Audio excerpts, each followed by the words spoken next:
memang sahabat saya, sering beramah dengan saya di mana-mana.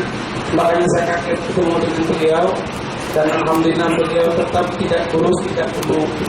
Berarti ya sehat walafiat.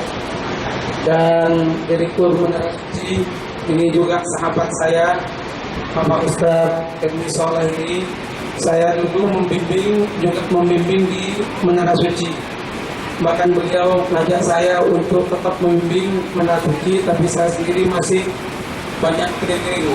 Akhirnya belum sempat, tak tahu tahun berapa nanti akan ketemu dengan beliau lagi.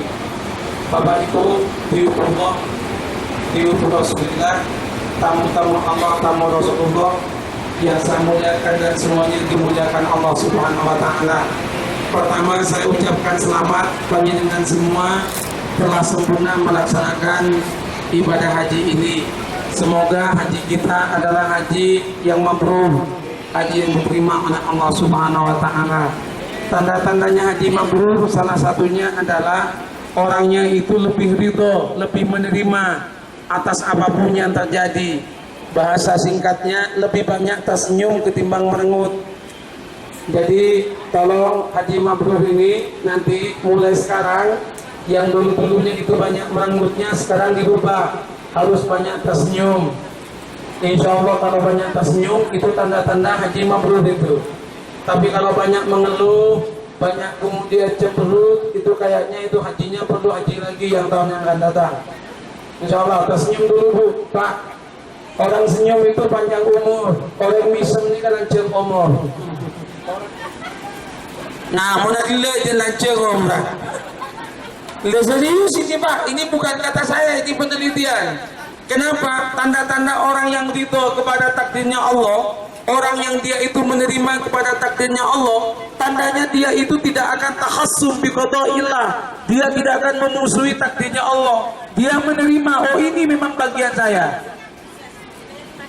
Jadi dilihat aja nanti hajinya yang mampu dan tidak itu, lihat kalau antrian toilet. Kalau antrian toilet itu ngamuk-ngamuk, pindah satu pintu ke pintu lainnya kok malah tambah lama, kemudian ngamuk-ngamuk, itu kayaknya nggak mampu itu. Jadi kalau kemudian antri toilet sambil senyum-senyum gitu, yang di dalam tambah lama malah tambah senyum, alhamdulillah ini ujian naik pangkat saya, itu bagus. Tapi nggak tahu. Nabi Musa alaihissalam itu pernah bertanya kepada Allah, ya Allah, bagaimana caranya saya mendapatkan ridhamu? Penting dapat ridho. Doa kita kan selalu itu, Allahumma inna nas'aluka ridhaka wal jannah wa na'udzubika min sakhatika wan nar. Kita minta ridho. Nabi Musa dalam kitab Al-Mustadrak fi kulli fannin mustadrak tanya kepada Allah, ya Allah, gimana caranya saya mendapatkan ridhamu? Allah menjawab, wahai Musa, kalaupun aku kasih tahu sama kamu rahasia untuk mendapat ridho, kamu nggak akan bisa Musa. Nabi Musa kemudian sujud, Nabi Musa nangis. Nabi Musa kalau udah kadung pengen itu nangis kepada Allah, ya Allah, tunjukkan kepada saya apa kuncinya supaya saya diridai oleh Engkau. Langsung Allah menjawab, inna ridhoya fi ridhoka ala qada'i. Ridhoku itu ada pada ridhomu terhadap ketentuanku. Kalau kamu itu ridho kepada ketentuan saya, aku ridho kepadamu. Orang yang bahagia itu bukan orang yang kaya, tapi orang yang ridho terhadap takdir. Orang kaya tapi masih kemaruk, orang kaya tapi masih mau korupsi, orang kaya tapi masih tamak, dia nggak bahagia. Orang miskin itu tapi dia menerima, mensyukuri, alhamdulillah, mantap, senang. Wa lanabluwannakum bi syai'in minal khawfi wal ju' wa naqsim minal amwali wal anfusi wath thamarat fabashshiris sabirin alladzina idza asabatkum musibah qalu inna lillahi wa inna ilaihi raji'un. Semua dikasih ujian. Jangan kaget, ini haji belum selesai. Nanti jenengan ketika tawaf, jenengan nggak salah, ternyata kena singkur orang. Ini ada yang kena singkur, yang namanya bibirnya pecah. Salah saya apa ya Allah? Saya bilang nggak perlu salah untuk dapat ujian. Kadang ujian datang untuk menaikkan pangkat. Ada orang kejaksaan, jamaah saya kejaksaan, yang pecah itu bibirnya itu kejaksaan. Tak, katanya kan pecah. Ya mau apa lagi? Terima saja, bagian dari hidup.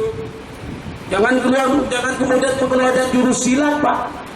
Lalu tawaf jurus silatnya dikeluar, nggak laku silat di sini, nggak laku silatnya bapak itu. Yang punya jurus-jurus itu jangan kemudian diandalkan. Yang katanya apa pakai jasa itu, sungai rajok, sungai gini selokan, ada yang pakai jasa-jasa itu. Jangan macam-macam, nggak laku. Yang laku di sini adalah sabar, nikmati perjalanan hidup, syukuri, alhamdulillah, fokus kepada Allah. Kalau Allah udah di depan, selesai. Makanya minta tolong sama Allah. Nabi Musa itu ketika lagi bingung mau pergi kemana, Nabi Musa cuma mengatakan asa Rabbi ayyahdiyani sawa as-sabil. Semoga Allah itu kemudian menunjukkan saya ke jalan yang paling baik, paling sempurna. Ternyata kakinya dilangkahkan oleh Allah dengan cara yang enak. Langkah kakinya Nabi Musa ternyata ke sebuah tempat. Di tempat itu dia dapat kerja, di tempat itu dia mendapatkan istri, di tempat itu dia mendapatkan ketenangan, di tempat itu dia itu mendapatkan pangkat kenabian. Jadi ketika menjadi menantunya Nabi Syuaib. Apa artinya itu? Itu jadi pegangan 5 prinsip. Orang yang sudah haji kayak panjenengan ini pegang 5 prinsip.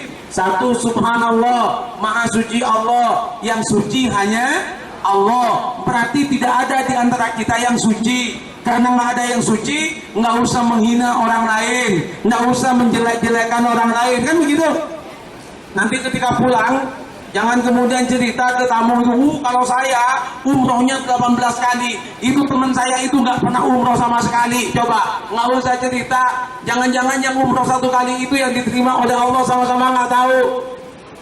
Wih, kalau saya ke masjid rajin, kalau dia itu di masjid itu nggak rajin. Padahal jenengan nggak tahu, jangan-jangan yang itu ada di tiketnya imam, nggak bilang-bilang sama kita kan? Kiai Zahro itu 1 tahun 5 tahun. Saya tanya, Kiai, apa amalan jenengan kok jenengan ini kok panjang umur? Jawaban Ki Zahro, kepanggih montroran jeung omor. Dormah, keteran kur ketekuk. Mohon maaf yang bukan Madura mungkin nggak paham. Keteran kur ketekuk. Apa Kiai? Pasemak ke Gusti Pangeran, pasemak ke Kiai, ke Gusti Pangeran, kur ketekuk syukur tadi tuh tadi. Gimana supaya bersyukur? Jangan suka banding-bandingkan dengan nikmat yang diberikan kepada orang lain. Kalau jenengan membandingkan dengan toilet sebelah lebih bagus, masih baru itu dibikin 112.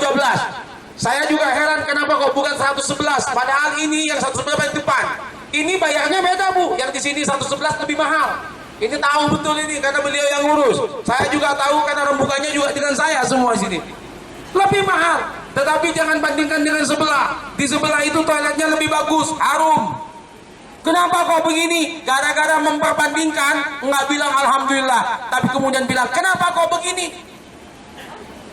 Bab dunia jangan bandingkan dengan yang lebih bagus. Sekarang jalan jenengan 2 kilo itu ke belakangnya gunung. Jenengan akan berkata, alhamdulillah saya cuma 50 meter dari sini ke Jamarat cuma 20 meter. Saya cerita di tempat saya itu Nabi Ibrahim. Karena dia kepada Allah ta'aluk.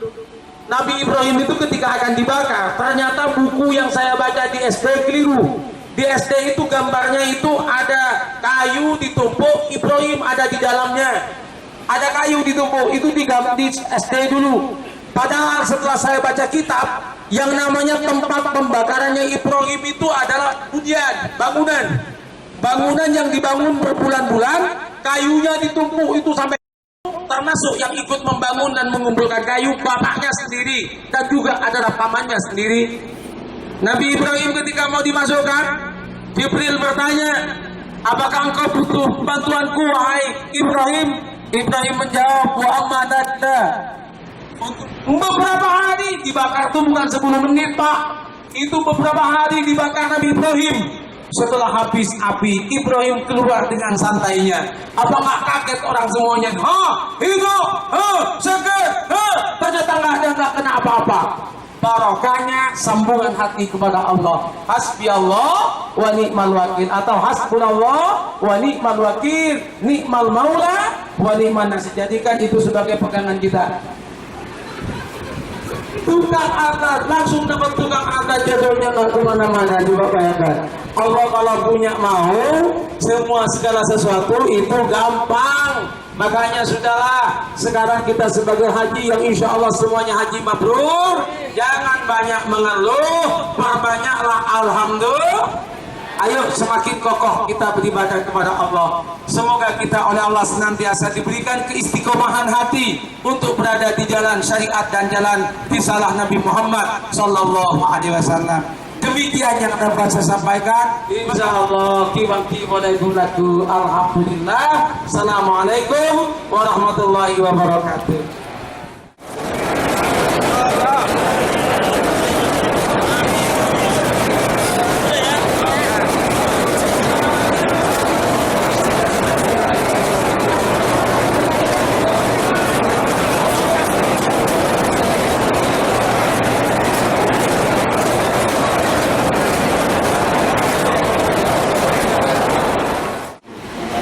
Seluruh tamu Allah dan tamu Rasulullah Sallallahu Alaihi Wasallam yang bergabung pada PT Menara Suci ini, saya doakan Allah berkenan memberi dua hal.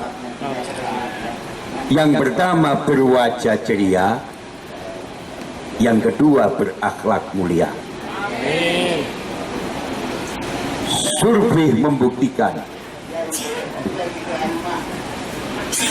beberapa penelitian ilmiah telah menemukan orang yang berwajah ceria dan berakhlak mulia rata-rata panjang umur dan sehat badannya. Sebaliknya orang yang berwajah cemberut, mabuk dalam teriakan dan caci maki sesama, rata-rata pendek umurnya dan mudah dihinggapi penyakit-penyakit yang sulit diselesaikan melalui pendekatan medis. Seluruh yang hadir, saya doakan Allah berkenan meletakkan di hati kita menjadi santri-santri yang berwajah ceria dan berakhlak mulia. Amin. Tariklah simpati orang lain tatkala Anda masih hidup. Usahakan orang lain meratap dan menangis bila Anda meninggal dunia sewaktu-waktu. Sing pinter golek golo, sing pinter golek dulur, sing pinter golek konco, ojo pinter golek mo. Rabbana inni askantu min dzurriyyati biwadin ghairi dzi zar'in inda baitikal muharram. Rabbana liyuqimus shalah faj'al af'idatan minan nasi tahwi ilayhim warzuqhum minat thamarati la'annahum yashkurun. Terakhir, ayat ini mengandung beberapa pelajaran-pelajaran yang sangat berharga. Satu saja, namun jangan ngantuk. Yang pertama, mahalnya arti sebuah lingkungan. Jadi Nabiullah Ibrahim meletakkan istri dan anaknya bukan di sembarang tempat, tapi diletakkan di wadin ghairi dzi zar'in inda baitik. Ya Allah, ya Tuhan kami, sesungguhnya aku menempatkan sebagian keturunanku di sebuah lembah yang kering, tandus, tidak ada tanaman, tidak ada buah-buahan, dekat Baitullah yang dihormati. Alhamdulillah, atas izin Allah panjenengan bisa datang ke Mekah. Mudah-mudahan dijadikan nilai tambah oleh Allah. Mahalnya arti sebuah lingkungan, sebab manusia sangat dipengaruhi oleh lingkungannya.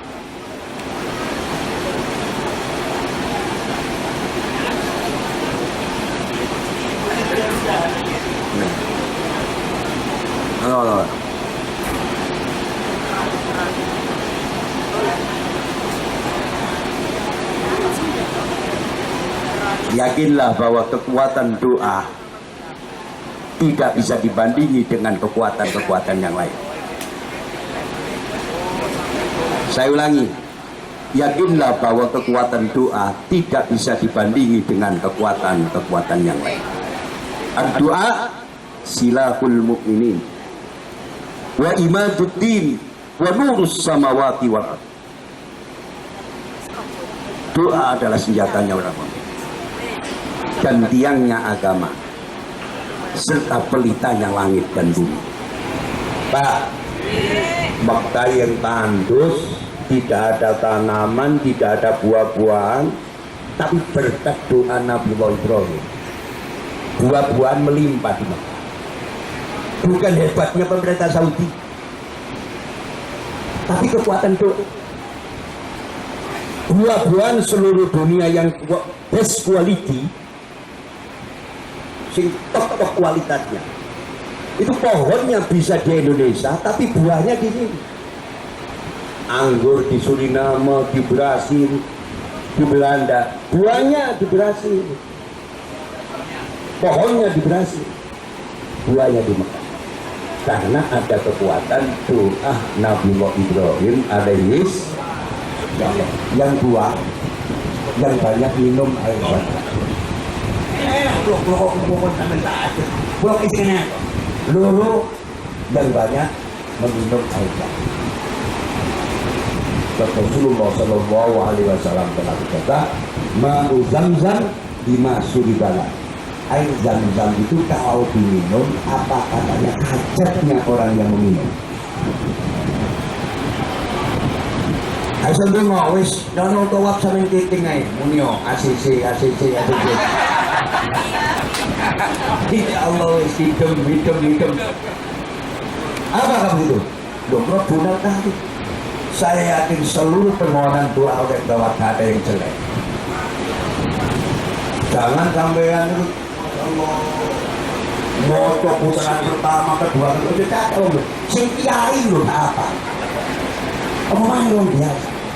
Bismillahirrahmanirrahim. Alhamdulillah wa la ilaha illallah wallahu akbar wa la haula wa la quwwata illa billahil aliyyil azim. Sing kemenang. Sing ngadep. Jadi saya Hasan Kolis dari Surabaya. Mau nanya, ada salah satu firman Allah yaitu inna sholata tanha anil fahsya'i wal munkar. Sementara banyak orang, terutama saya sendiri, sudah melakukan sholat, sudah melakukan sholat, tetapi bagaimana caranya untuk menghindari perbuatan-perbuatan fahsya dan munkar? Karena kok gampang sekali disebut sudah melakukan sholat terus melakukan perbuatan-perbuatan yang jelek. Terima kasih. Inna sholata tanha anil fahsya'i wal munkar. Firman Allah itu mempunyai kebenaran mutlak, tidak terikat ruang gerak dan waktu. Siapa yang melaksanakan sholat, berpegang ilmu dan contoh-contoh yang telah ditentukan oleh Rasulullah SAW, pasti akan mampu menjauhi perkara-perkara yang keji dan munkar. Pertanyaan sampai mengapa banyak orang sholat tapi mungkarnya kok masih jalan? Jawaban saya sedikit agak radikal. Itu bentuk lahirnya sholat, batinnya belum sholat. Mengapa hari ini banyak orang sudah sholat tapi masuk berbuat begitu? Krisis keteladanan dan krisis contoh sebagai figur panutan. Yang lain? Kristen? Ngancem kalau suatu saat Pak Joko lengah nanti akan dibunuh. Mumpung belum dibunuh, saya kirim pencari ikan tangkap sama saya. Pas ketangkep, dia berusaha masuk agama saya. Itu saya bingung, saya ikut dulu saja. Saya sholat masih bingung. Saya buka Al-Quran, kebetulan bawa Al-Quran yang ada terjemahannya. Dalil apa ini yang saya buka-buka? Kalau saya lepas takut dia bunuh anak buah saya. Akhirnya saya ketemu orang musyrik, munafik. Jadi kan berpindah-pindah seperti itu biasa di sana. perintah saya sudah eksekusi dari mati. Tapi kan itu hak Allah. Nah ini bagaimana Gus? Mumpung di tanah suci mungkin kan kalau memang saya salah saya mungkin bisa minta ampunan di pintu Ka'bah. Terima kasih. Ya, pertanyaannya sebenarnya keluar dari konteks. Yang saya maksud ini kumpul ketemu karena kalian semua ingin melaksanakan haji. Sebenarnya yang saya buka itu hal-hal yang dengan manasik. Melebar ke tujuan, namun saya jawab satu password saja ya. Segala sesuatu persoalan, bila Anda sandarkan kepada Allah, akan menjadi ringan dan mudah. Segala problema, segala persoalan, bila kita sandarkan kepada Allah, akan menjadi ringan dan mudah. Terima kasih. Kita dituntut berpikir positif Mas ya, jangan berpikir negatif. Ya Allah, rahmat Allah lebih luas daripada murkanya. Rahmat Allah lebih luas daripada murkanya. Wis gak ndaki-ndaki sing dibiji geleme. Ngenteni ikhlas kejeron. Kadang-kadang ikhlas. Sing ngomong dhewe itu kan iso ikhlas. Kejeron sebab ikhlas sesuatu yang rahasia, yang tahu hanya Allah. Wis buka-buka sampean petel. Mekah ya, jamaah petel. Tawaf dino. Nah, iso iping 5 lu tawaf insyaallah. Silakan dicoba. Jadi nek ana wong kok juk mulai nduk Mekah, ketok omahe, ketok perusahaan, ketok apa dua ini mungkin kaje. Satu, kurang tawafnya, dua kurang minum zam-zamnya. Jadi sing dilingi susu ibu tok dong.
juga surga datang ke sana.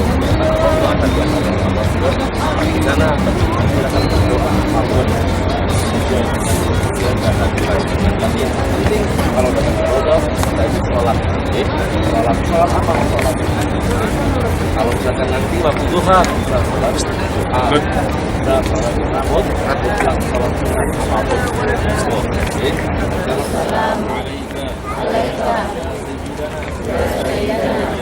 apapun ya Rasulullah wassalatu wassalamu alaika ya Nabi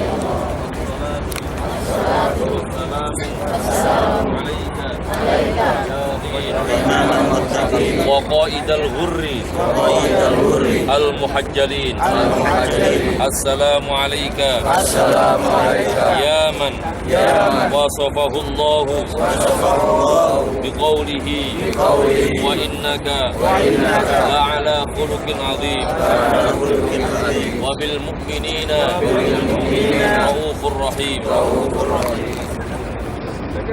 السلام عليك يا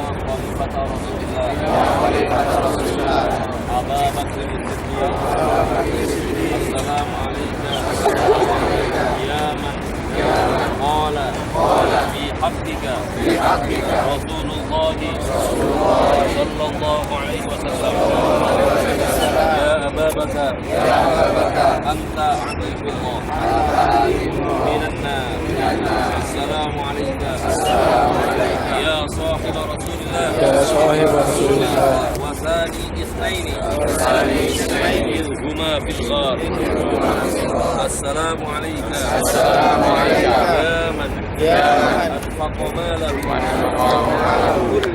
كله في حب الله وحب رسوله حتى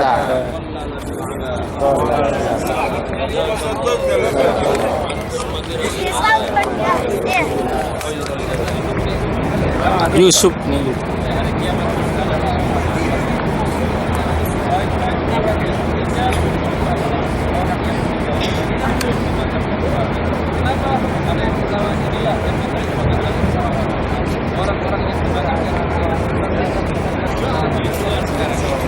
Oleh karena itu Rasulullah sudah menyampaikan, andaikan kita mampu meninggallah di Madinah. Mungkin di antara kita, Bapak Ibu sekalian, ada yang berpikir meninggal di Madinah. Saya berpikir meninggal di Madinah. Panjenengan monggo. Andaikan saya meninggal, saya tidak ingin merepotkan anak, saya ingin meninggal di Madinah. Disaksikan Rasulullah Sallallahu Alaihi Wasallam. Mari kita berdoa bersama-sama. Sampaikan salam. Assalamualaikum warahmatullahi wabarakatuh. Antum salafuna wa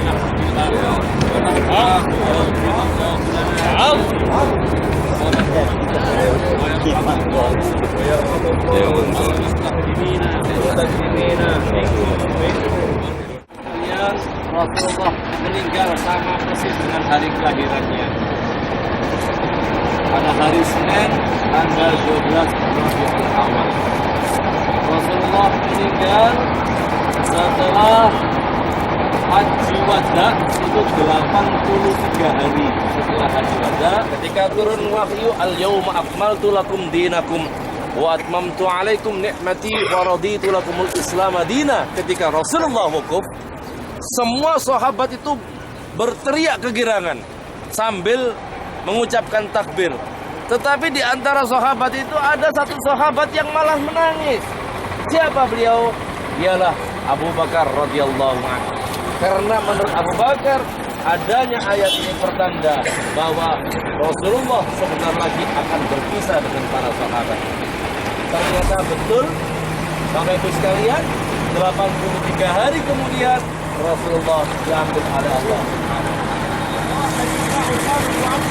Kenapa? Karena Sayyidina Utsman adalah orang yang kaya, yang hartanya dia mendukung dengan Rasulullah SAW, dan dia adalah menantu yang begitu disukai oleh Rasulullah. Akhirnya pilihan jatuh pada Sayyidina Abu Bakar radhiyallahu anhu. Bakarlah orang yang paling tahu Rasulullah SAW. Yang pertama kali iman menjadi teman sejawat ketika masih kecil. Abu Bakar menjadi saksi ikut bahwa Rasulullah adalah manusia yang tidak pernah kena cacat. Tidak ada cacat. Sejak dan pertama kali menjadi khalifah, tugas Abu Bakar adalah orang-orang munafik yang pernah menjadi nabi. Siapa di antaranya? Adalah itu yang mempropagandakan dirinya menjadi nabi. Dan Rasulullah, Abu Bakar ketika memimpin itu pada waktu 2 tahun sudah ada langkah-langkah besar. Apa di antaranya? Yang pertama adalah berusaha mengumpulkan Al-Quran, jajaran wahyu-wahyu Allah yang tertulis di atas batu, di daun lontar. Nah, itu dikumpulkan secara bahkan tapi belum sempat terkumpul semuanya. Kemudian orang-orang munafik juga sudah mulai dibersihkan. Kekuasaannya salah satu sudah mulai menyebar ke daerah-daerah sekitar Madinah. Dan saya pertama adalah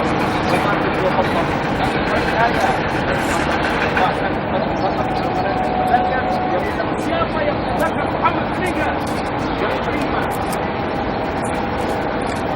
Tapi Abu Bakar yang dinamakan Masjid Sayyidina Ali radhiyallahu anhu.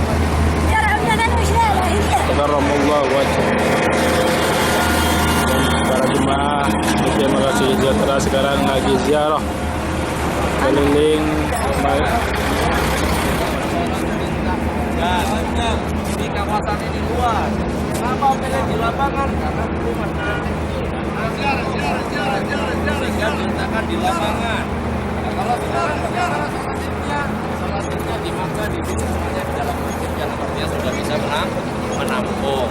Nah, ini sekalian kita nanti akan mendekat ke Masjid Al-Haram. Nah, jalan yang sebelah sini. Ikut saya Junet.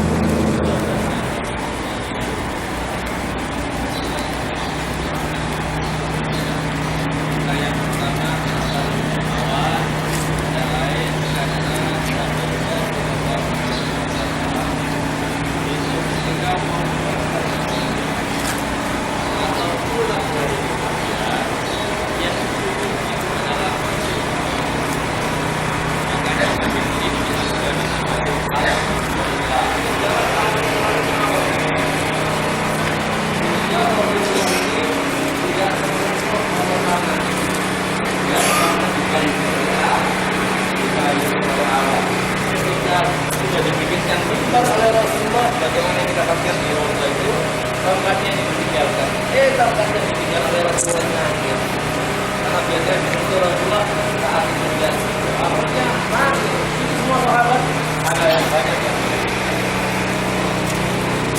kemudian Rasulullah mengambil tanaman nah itu ya ini teman saudara saya ini tempat saya nanti suka bareng-bareng insyaallah amin Allahumma amin amin.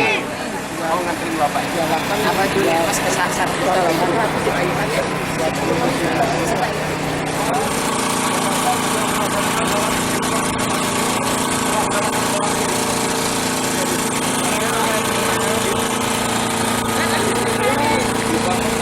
pada tahun 1204 Hijriah 300 tahun yang lalu.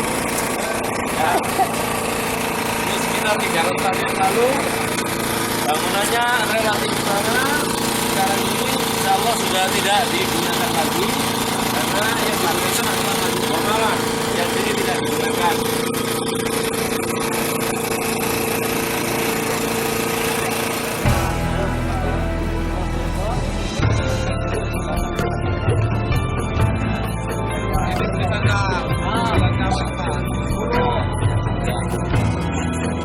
لبيك اللهم لبيك لبيك لا شريك لك Para jemaah yang sekarang para jemaah berada di Masjid Quba sedang ziarah.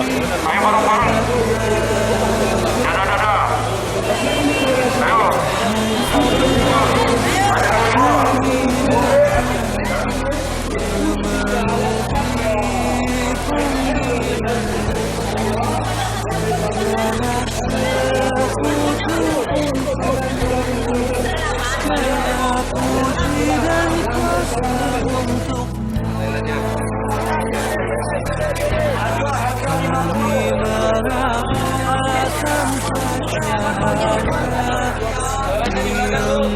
Toiletnya di belakang, kalau rumahnya di depan.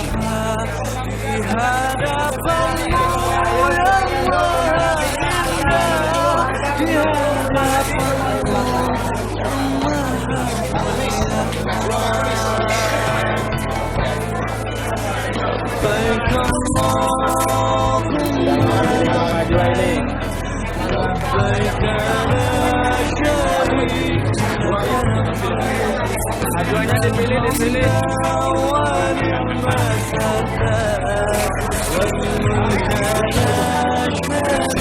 kurma gratis. Ayo halal.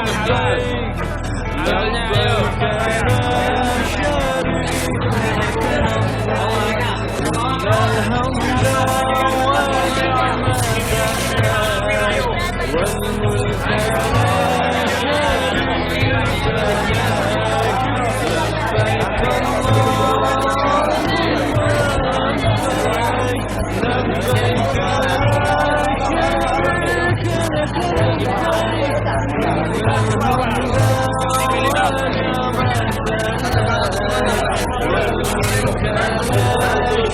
Ini kayaknya belanja beneran nih, belanja beneran nih.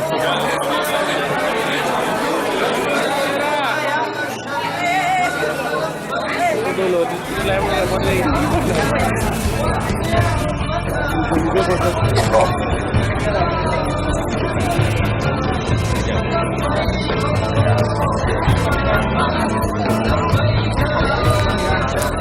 Para jemaah sedang berada di Syuhada Uhud dan berziarah ke Jabal Uhud.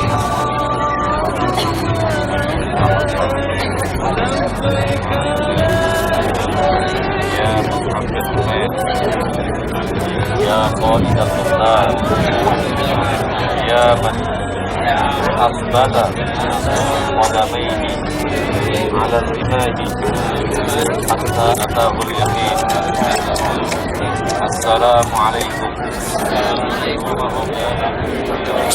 بفضلك وكرمك يا أكرم الأكرمين. الفاتحة.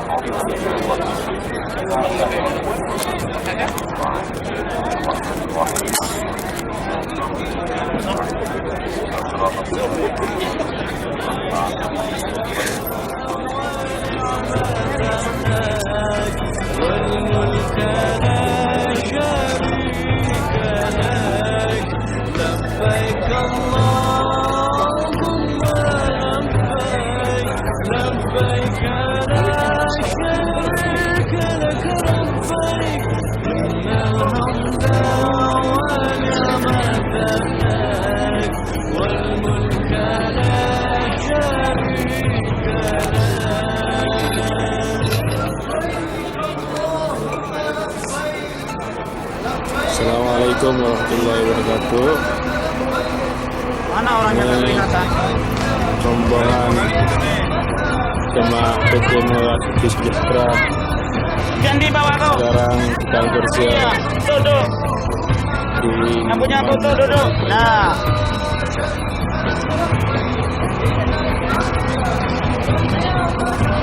Tarik.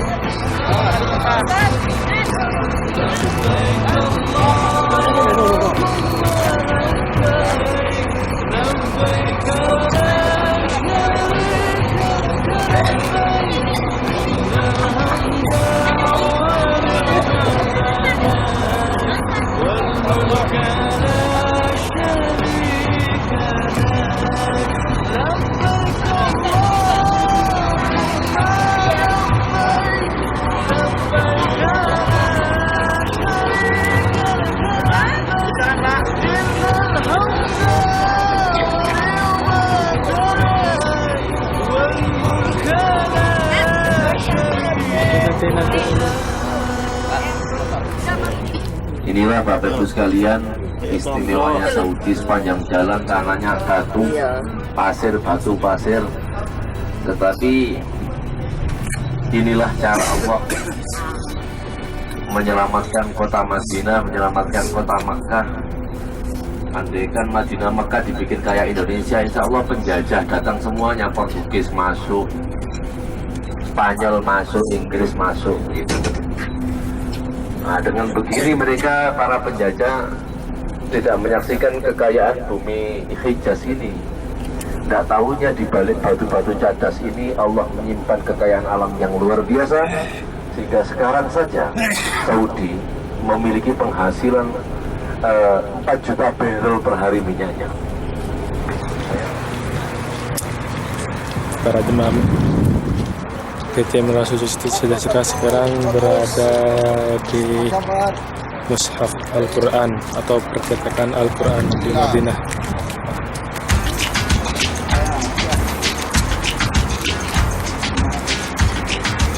Ini ibu-ibu nggak boleh masuk, yang boleh masuk cuma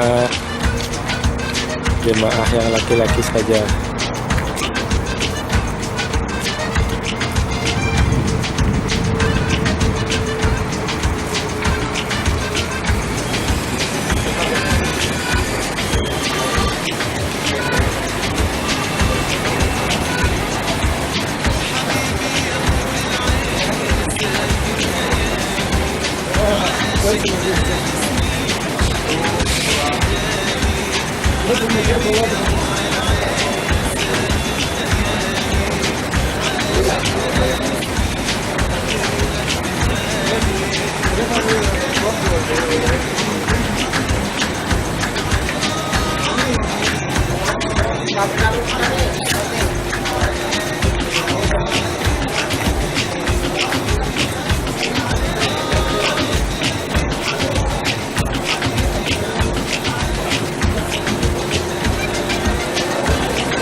Pada kesempatan pagi yang berbahagia ini, kita masih dikaruniai umur oleh Allah, diberikan kesehatan, kesempatan untuk tetap berziarah dan beribadah di tanah Rasulullah SAW, beribadah di Madinah SAW. Mudah-mudahan Bapak sekalian, ibadah yang sudah kita lakukan, qiraatul Quran, sholat berjamaah, sholat sunnah, berziarah kita, silaturahim kita, mudah-mudahan diterima oleh Allah Subhanahu wa Ta'ala dan jadi karena catatan kemampuan haji kita. Amin Allah.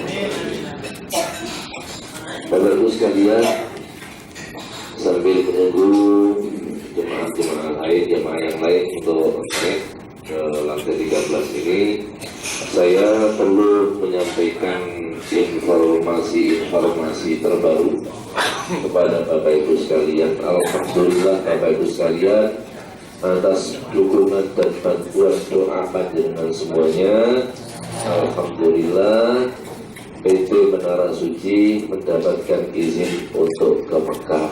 Alhamdulillah, sudah kita peroleh kemarin lusa malam jam 2 malam Bapak Ibu sekalian, di saat travel-travel yang lain sedang berjuang untuk mendapatkan izin yang sama. Alhamdulillah PT Menara Suci diperkenankan oleh Allah sehingga izin ini dikeluarkan oleh pihak otoritas Saudi Arabia. Insyaallah perjalanan kita sesuai dengan yang kita rencanakan. Bapak Ibu sekalian, waktu kita tersisa 2 hari ini di sini, dan besok Bapak Ibu kita akan berangkat ke Makkah Al-Mukarramah. Insyaallah kita akan berangkat pada salat asar. Sudah penuh pamitan kepada Rasulullah SAW, kita sama-sama berangkat ke tempat masjid kayak pertama kali kita datang. Oke, nanti kita akan bersama-sama di sana untuk mudaah berpamitan. Kita datang nyampaikan salam, pulang pun kita juga akan nyampaikan salam. Ini toto kromo, oke, toto kromo. Karena memang Madinah ini tanah Rasulullah SAW, masjidnya masjid Rasulullah SAW. Rasulullah tahu yang kita lakukan. Ada itu, entah kainnya dari kain apa, terserah. Lah, artinya kalau berbicara kebutuhan, berarti kan 20 rial cukup untuk kita. Tapi kalau sudah berbicara keinginan, ada harga baju yang sampai 1.000, 2.000, 3.000 rial, sudah beli? Sudah beli? Alhamdulillah, berhasil hajinya. Ya, 40.000 dibeli tasnya itu. Ya, kebetulan itu istrinya menteri. Ya, tapi persoalannya kalau istrinya menteri gaya hidupnya seperti itu, kapan mikir rakyatnya? Kapan mikir umatnya? Artinya apa? Oke lah, kebutuhan, keinginan kita penuhi. Kalau memang Allah berikan kemampuan. Karena kalau Allah beri kemampuan, cara kita mensyukuri adalah menikmati pemberian Allah dengan senikmat-nikmatnya. Jangan dianggap orang yang memenuhi kehidupannya dengan fasilitas ini bukan orang yang tidak tirakat. Bahkan salah satu dari pendekar ulama tasawuf yang bernama Abi Hasan Ali Asyadzili, pendiri Thariqah Syadziliyah, beliau itu salah satu ajaran tasawufnya adalah makanlah yang enak, tidurlah yang nyenyak, pakaian yang bagus, kendaraan yang bagus, yang penting banyak syukur diimbangi dengan banyaknya ibadah. Ini lebih baik dari makso-makso toko tapi hati nih ngersulo gak mari-mari tersing kosong. Jadi beragama secara intrinsik itu beda dengan beragama secara ekstrinsik. Kalau beragama secara ekstrinsik, maka orang itu hanya akan mengedepankan agama sebagai something to use, not to life. Sesuatu yang hanya dijadikan sebagai identitas yang melekat pada dirinya, tapi bukan sebagai pendorong dan penggerak dalam kehidupannya. Dia sholat biar dia dikatakan seorang muslim. Dia Jumatan biar dia tidak diasingkan oleh tetangganya. Dan dia haji bolak-balik agar paling tidak hanya predikat haji agar muncul dalam dirinya. Tapi sedikit pun makna-makna dari ritual ibadah yang ia lakukan tidak pernah menjadi pendorong dalam aktivitas perilaku kesehariannya. Tapi beda dengan tipikal yang kedua, orang beragama secara intrinsik. Beragama secara intrinsik dari aspek mendasar yang ada dalam dirinya. Bahasa orang sekarang disebut dengan driving integrity.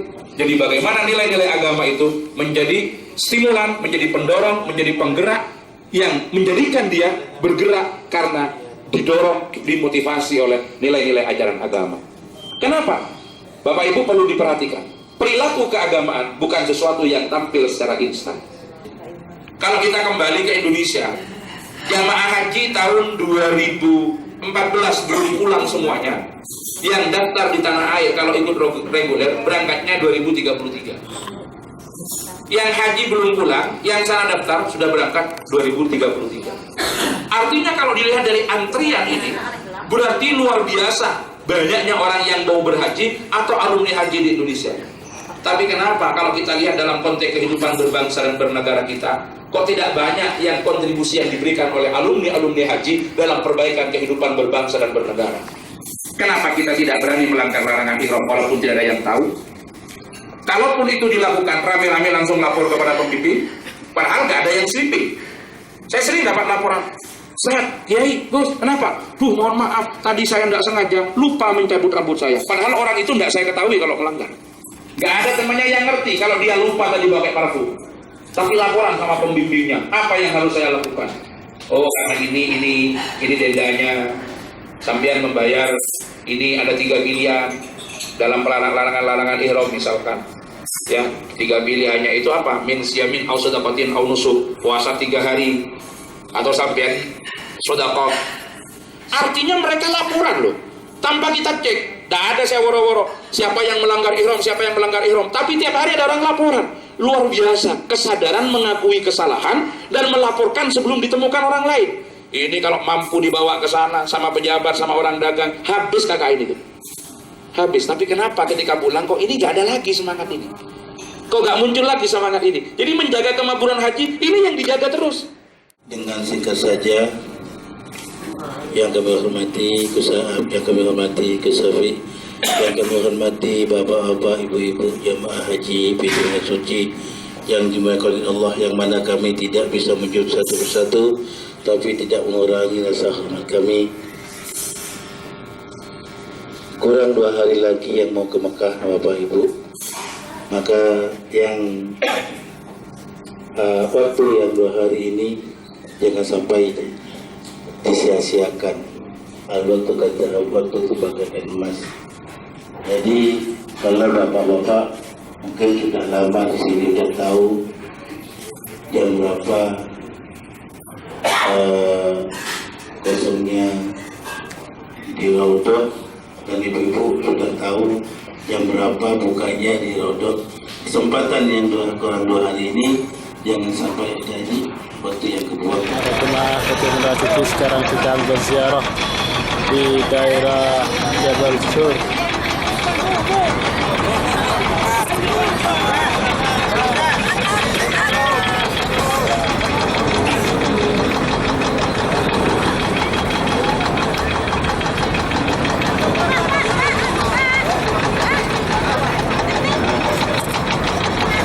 Museum Asmaul Husna yang telah dibuka beberapa hari yang lalu, dan sekarang seluruh jemaah KTM Sejahtera sedang mengunjungi Museum Asmaul Husna yang ada di dekatnya Masjid An-Nabawi di Madinah.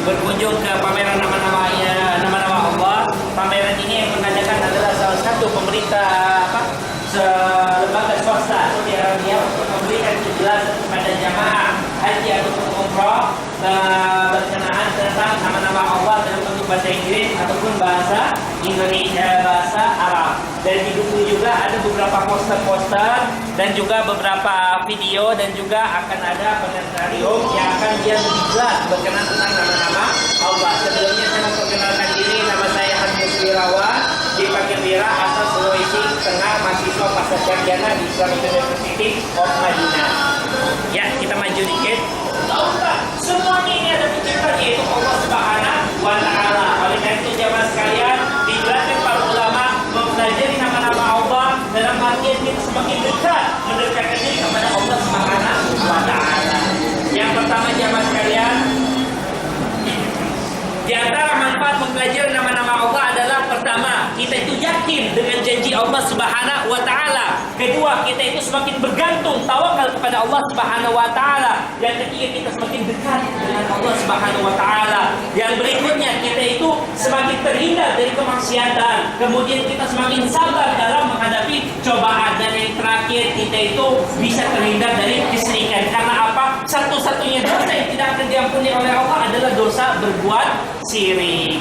Jadi jamaah sekalian, kalau kita manusia yang memberi nama mungkin bapak kita, ibu kita, kakek kita, tetapi Allah langsung Allah Subhanahu wa Ta'ala. Artinya apa? Nama-nama yang tidak ada dalam Al-Quran, tidak ada di dalam hadis dari Rasulullah SAW, tidak usah ragu, kita tolak. Bisa dibagi menjadi 3 bagian. Bagian pertama, nama-nama yang semakin kita pelajari, kita semakin cinta dan malu kepada Allah Subhanahu wa Ta'ala. Yang kedua, nama-nama yang semakin kita pelajari, kita semakin tunduk dan takut kepada Allah Subhanahu wa Ta'ala. Yang ketiga, nama-nama yang semakin kita pelajari, kita semakin respect, kagum, mengagungkan Allah Subhanahu wa Ta'ala. Ini adalah bagian pertama, nama-nama yang semakin kita pelajari, kita semakin cinta dan malu kepada Allah Subhanahu wa Ta'ala. Akan tetapi jamaah sekalian, di sini para ulama membagi tidak seperti di Indonesia. Di Indonesia nama-nama Allah yang kita buka itu kayaknya satu kata saja kan. Nah, ternyata nama-nama Allah ada yang 2 kata, ada yang 3 kata, tetapi maknanya satu. Jamaah sekalian, di antara nama-nama tersebut adalah Allah Al-Mujib. Allah menjawab segala doa. Jamaah sekalian, mintalah terus kepada Allah Subhanahu wa Ta'ala. Jangan ragu untuk meminta kepada Allah Subhanahu wa Ta'ala, karena Allah menjawab segala doa kita. Allah Ar-Razzaq, Ar-Razik, Allah Maha Pemberi rezeki. Nah, ini salah satu gambar biar kita bisa lihat bahwasanya Allah Maha Pemberi rezeki. Coba kita lihat sebut kita di atas bebatuan kita. Siapa yang memberi dia rezeki kalau bukan Allah Subhanahu wa Ta'ala? Maka itu di dalam surat Al-Hud dijelaskan, tidak ada seekor binatang melata di dunia ini kecuali baginya rezeki di sisi Allah Subhanahu wa Ta'ala. Dan Allah mengetahui tempatnya binatang tersebut berada dan di mana rezekinya itu berada, dan semuanya sudah tertulis di Lauhul Mahfuz. Semua dapat rezeki. Apalagi kita manusia, yakinlah rezeki kita sudah ada di sisi Allah. Sekalian, tidak usah khawatir. Jangan menyangka, ya Allah, Allah di mana? Kenapa sih tidak ditolong? Allah itu lebih dekat dengan Tuhan dari kita. Jadi tidak usah khawatir. Jadilah Allah itu pasti menolong hamba-hambanya yang membutuhkan. Jika subhanallah, Allah Maha Dermawan. Tatkala kita melihat video ini, ada sebuah hadis yang sangat menarik. Rasulullah SAW berkata, apabila kalian bertawakal kepada Allah Subhanahu wa Ta'ala, benar-benar tawakal, sesungguhnya kami akan memberi kalian rezeki sebagaimana burung yang keluar pagi hari dalam keadaan lapar, sore hari juga dalam keadaan kenyang. Jamaah sekalian, hewan ada rezekinya. Kita manusia juga ada rezekinya. Tinggal bagaimana kita mencarinya dengan cara yang halal. Oleh karena itu jamaah sekalian, yakinlah bahwa rezeki kita sudah ada, tidak usah khawatir. Semuanya sudah tertuliskan di Lauhul Mahfuz.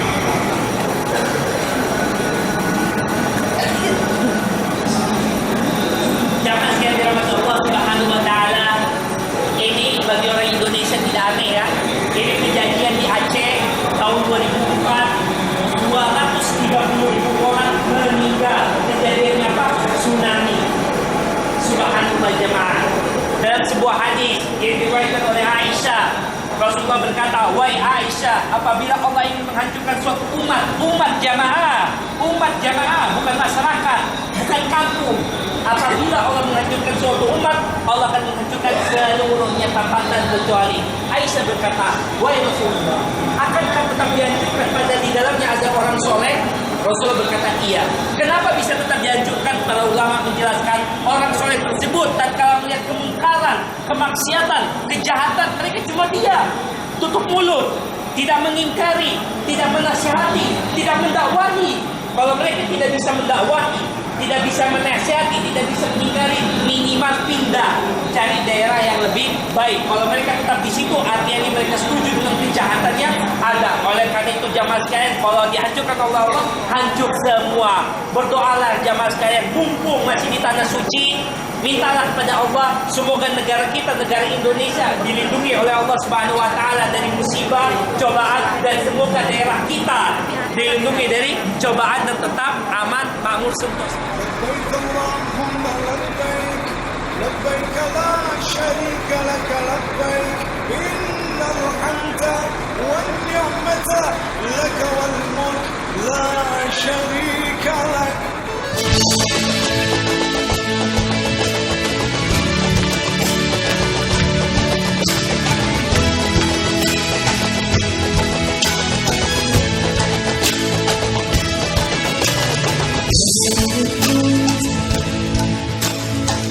tetes air mata saat ku berhenti di tanahmu yang suci dan memuji. Mulut ini bersikir saat ku melihat singgah hati di sini.